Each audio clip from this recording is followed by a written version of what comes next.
हम जो कि कोशिश कर रहे हैं कि एमक्यूएम का मौक़िफ़ लें, इस वक्त अनीस एडवोकेट साहब से हमारा राब्ता हो गया, हम उनसे बात करते हैं। अनीस साहब अस्सलाम वालेकुम। वालेकुम सलाम बदामी साहब।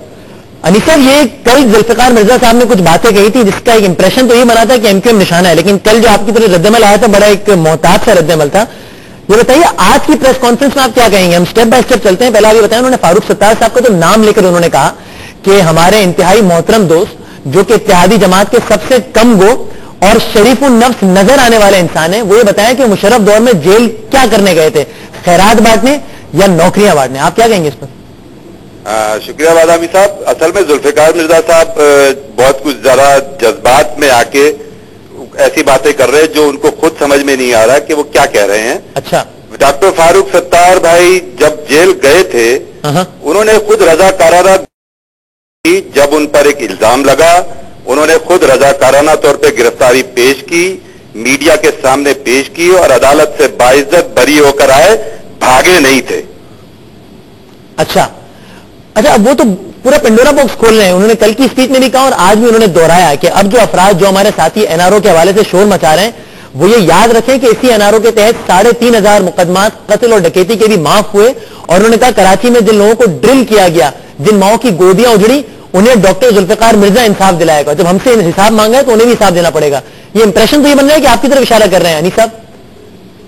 1988 में जब पीपल्स पार्टी की गवर्नमेंट आई और बेनजीर शहीद साहिबा वजीर आजम हुई जी जी, तो एक रात में हजारों पीपल्स पार्टी के कारकुनान चोरी, डकैती, कत्ल, अगवा बराए तावान और दीगर जराइम में मुलविस जो थे उनको एक रात में जेल से रिहा किया गया बगैर किसी कानूनी जवाब के।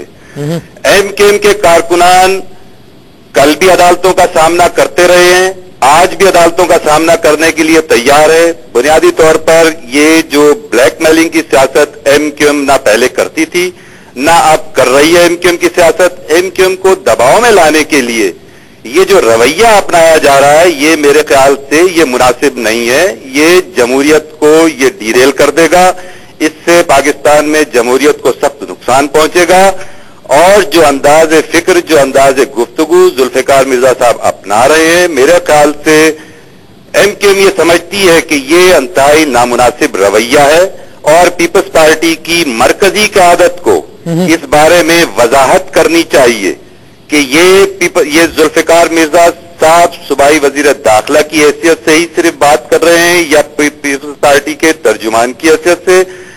रही बात एमक्यूएम के कारकुनान पे मुकदमात की, पेंडोरा बॉक्स खोलने की और एमक्यूएम के कारकुनान पर मुकदमात की, तो मेरे भाई बदामी भाई पीपल्स पार्टी के दौर में एमक्यूएम बहुत ही खौफनाक मुकदमात का सामना कर चुकी है, एक्स्ट्रा जुडिशियल किलिंग का सामना कर चुकी है जिसको हम दरगुजर कर चुके हैं।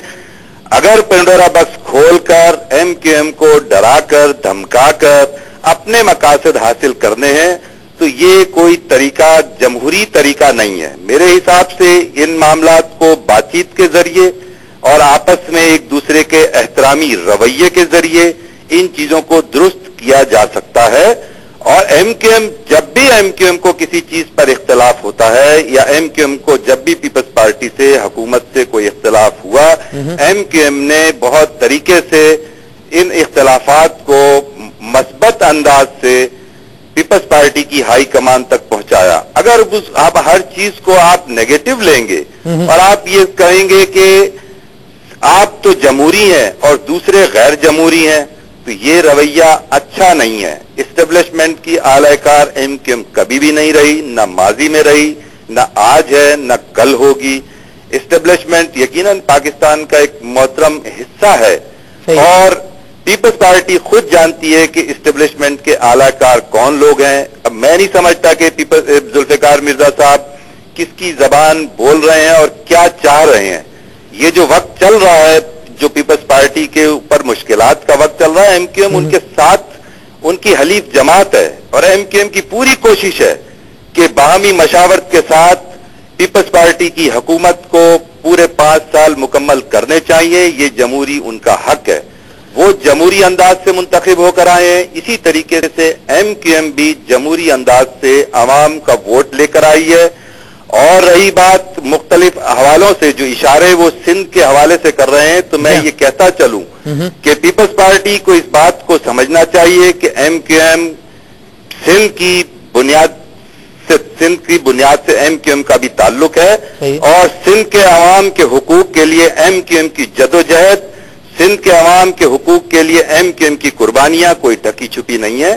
اس انداز سے صوبائیت کو پھیلانا اور اپنی واپس یہ محسوس کرانا کہ وہ تو سندھ دھرتی کے بیٹے ہیں اور دوسرے سندھ دھرتی کے بیٹے نہیں ہیں، یہ غلط فہمیاں نہیں پیدا کی جانی چاہیے۔ اس سے سوائے نفرتوں کے کچھ نہیں ملے گا۔ ہماری اب بھی یہ کوشش ہے کہ ہم ان کی گفتگو کو مثبت پہلو کو لیتے ہوئے معاملات کو افہام و تفہیم سے طے کریں۔ جی اچھا انی صاحب، ایک میں آپ سے بات اور پوچھنا چاہوں گا، انہوں نے باتیں تو بہت کہی ہیں، ظاہر بڑی چارج شیٹ لگا دی انہوں نے کہا اندرون سندھ میں گالیاں سنی پڑی ہیں آپ لوگوں سے اتحاد کرنے کی وجہ سے، انہوں نے کہا 12 مئی کو مشرف کی خواہش کی وجہ سے قتل عام کیا گیا، انہوں نے کہا حساب ہم سے مانگا ہے تو اب حساب دینا بھی پڑے گا۔ آپ نے کہا کہ شاید جذبات میں آ کر یہ بات کہہ رہے ہیں، کہ اب آپ یہ بتائیے آپ کا اس میں کیا امپریشن بن رہا ہے؟ کل انہوں نے جلسے میں بھی یہ بات کہی، سمجھ میں آتی ہے بات کہ جلسہ تھا، ہزاروں لوگ تھے، نعرے بازی، شاید جذبات میں کوئی بات کہتی ہو، آج جب پھر وہ وہی بات دہرا رہے ہیں تو اس سے آپ کو یہ امپریشن نہیں مل رہا کہ یہ شاید کوئی ذوالفقار مرزا صاحب انفرادی سطح پر بات نہیں کہہ رہے بلکہ باقاعدہ یہ کوئی پارٹی پالیسی یا کوئی پالیسی جس کی وجہ سے وہ کہہ رہے ہیں؟ آپ کا اس پہ کیا امپریشن ہے؟ آپ کی جماعت اس کو کس طریقے سے دیکھ رہی ہے؟ سندھ کے ذوالفقار مرزا صاحب نے کہا کہ سندھ میں ان کو ایم کیو ایم سے اتحاد پر گالیاں پڑ رہی ہیں، گالیاں ایم کیو ایم کے اتحاد پر نہیں، سندھ کے عوام بھوک، پانی، پیاس اور بے روزگاری سے تڑپ رہے ہیں۔ یہ اپنی کانسٹیٹیوشن میں خود اپنے حلقوں میں اسی لیے نہیں جا سکتے کہ یہ سندھ کے عوام کو کچھ نہیں دے پا رہے ہیں، اور میں نہیں سمجھتا کہ ایم کیو ایم کے وزراء، ایم کیو ایم کے ارکان جو سندھ میں کام کر رہے ہیں اس سے بنیادی طور پہ شاید یہ تھوڑا سا خوفزدہ بھی ہیں۔ ان کو سندھ کے عوام کی خدمت کرنی چاہیے تو ان کو گالیاں نہیں پڑیں گی۔ اور رہی مشرف دور کی بات، تو مشابہ خود ہی انہوں نے کہا کہ مشرف دور میں فاروق ستار بھائی کو گرفتار کیا گیا، مشرف دور میں ایم کیو ایم نے مشرف دور کی حمایت نہیں کی، لیکن ایم کیو ایم جب جمہوری انداز سے منتخب ہو کر آئی تو ایم کیو ایم حکومت کا حصہ بنی۔